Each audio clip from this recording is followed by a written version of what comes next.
So I've been meaning to do a little updated video on what to be watching for and looking for with your bees. Now currently I'm in Sun Valley, Idaho at a business conference, so don't let this, mind you, actually I just got text from some family friends in Rochester, Washington, where our operation's based out of, and it's white there too and snowy. So, but the big thing is you definitely don't want to open your hives now if at all possible.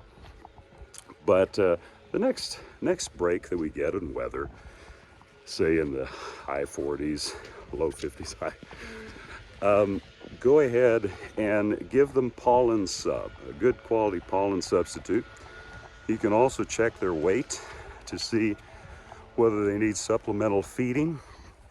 Going back to the pollen sub is obviously going to stimulate their brood rearing so that you're going to have a good population of bees going into spring when the first pollen arrives. Now before this snowfall and this cold snap, I'm sure you saw in the thumbnail, those little yard lilies, purple yard lilies are coming up, which is providing a natural pollen source, which is also helping stimulate brood rearing, as well as the days lengthening, the daylight, I should say, lengthening. Wouldn't that be great if our days lengthened too, right?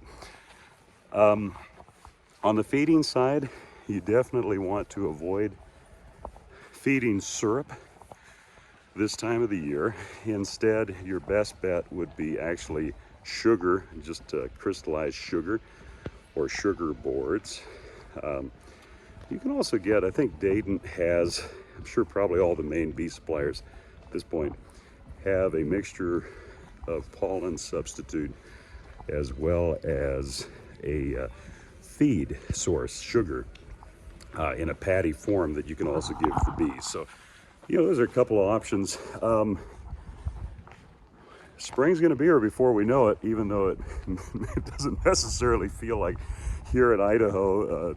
Last night it was like 5 degrees, and I went skiing for the first time, and believe it or not, for as many times as I fell on my hind end, I'm not that sore. So reports I've been getting in California, almond bloom started about probably a week ago, still definitely not at full bloom. And then too, the weather kind of took a cold turn. Some of you who may be down there, definitely be interested if you get a minute. Post your comments and let me know what's going on there. I was talking with my business partner down there a couple of days ago, and he was just saying that the bloom was about 10% open in some areas, some regions, but then it was supposed to turn cold. So what we're waiting to see, our hives actually had really good weight, so I can't see us needing to feed them.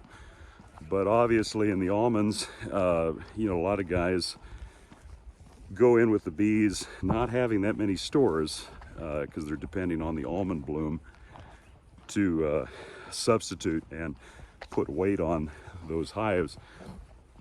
Our hives still had a lot of weight to them, and so we're not too concerned about them needing feeding, but it's still something we'll have to keep an eye on, especially if the weather doesn't allow good foraging for the bees. So anyways, so that's the update. Locally, when the weather breaks, gets into the high 40s, low 50s, you know, check the weight of your bees, see if they need feeding, but definitely get some good quality pollen sub on them just to stimulate that brood rearing.